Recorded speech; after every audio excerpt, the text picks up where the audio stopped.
Party के thank you sir, हमारे साथ जुड़े रहिएगा प्लीज।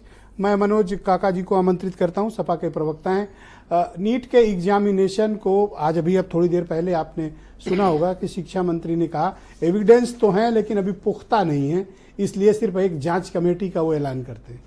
आप संतुष्ट हैं इससे? संतुष्टि का हमारे सवाल नहीं है, इस देश के उन नौनिहालों का सवाल है जो हर तरह की परीक्षा देने के बाद अपने भविष्य को देखते हैं। और उनका पूरा परिवार, जब किसी परिवार का एक बच्चा किसी परीक्षा की तैयारी करता है तो आप देखते होंगे साधारण घरों और सामान्य घरों में पूरा परिवार उसको लेकर के सतर्क रहता है। लोग कोचिंग कराते हैं, अपने तमाम तरह की आवश्यकताओं में कटौती करके कि उनका लड़का परीक्षा देने जा रहा है और उसकी तमाम सुविधाओं का ध्यान रखा जा रहा। हमें क्या भरोसा होगा जब देश के नौजवानों को पूरे देश भर में प्रदर्शन हो रहा है और समाजवादी पार्टी ने और आज लखनऊ विश्वविद्यालय में लोगों ने प्रदर्शन करा। जो नीट का सवाल है, मेन बात पर कोई नहीं आ रहा। मेन बात पर जो उसकी मुख्य बात है कि नीट की परीक्षा किसने कराया? एनटीए ने। अभी जो कल जो परीक्षा रद्द हुई यूजी नेट की जो 2024 की जो परीक्षा जो 18 तारीख को हुई और 19 को हुई, उसमें सीबीआई जांच की संस्तुति कर दी गई, लेकिन नीट में नहीं करी गई। नीट में इसलिए नहीं करी गई क्योंकि उसमें एनटीए के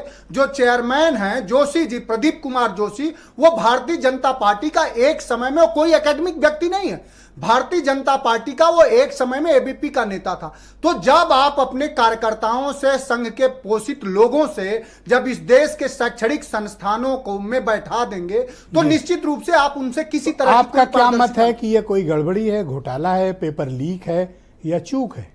ये एक बात नहीं हुई है। एनटीए कोई एक परीक्षा नहीं कराती है। एनटीए इस देश में 20 परीक्षाएं कराती है और लगातार। आपने जब सवाल पूछा बीजेपी के प्रवक्ता से तो उन्होंने बिहार का संदर्भ लिया, लेकिन उन्होंने गुजरात का संदर्भ लेने में बचे। और गुजरात में भी 5 लोग अरेस्ट किए गए, वो राजस्थान का संदर्भ लेने से बचे।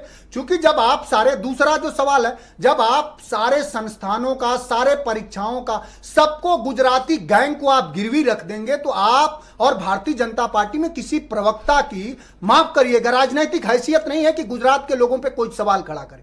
क्योंकि पूरी एक तरह से आपकी पार्टी क्या मानती है कि पेपर कंप्रोमाइज्ड है या कोई बड़ा एक स्कैम है? हमारी पार्टी तो ये मानती है कि भारतीय जनता पार्टी ने शिक्षा में भी 100% एफडीआई की संस्तुति कर दी। ये वही भारतीय जनता पार्टी के लोग हैं जो कभी स्वदेशी का नारा दे करके एफडीआई के विरोध में आंदोलन कर। तो आप सब कुछ किसी के हाथों गिरवी रखना चाह रहे हैं। इसलिए आप उत्तर प्रदेश में ही देख लीजिए, 60 लाख नौजवान पुलिस के भर्ती के लिए आए थे। अखबार पढ़ा ना, आरओ के लिए 12 लाख आए थे।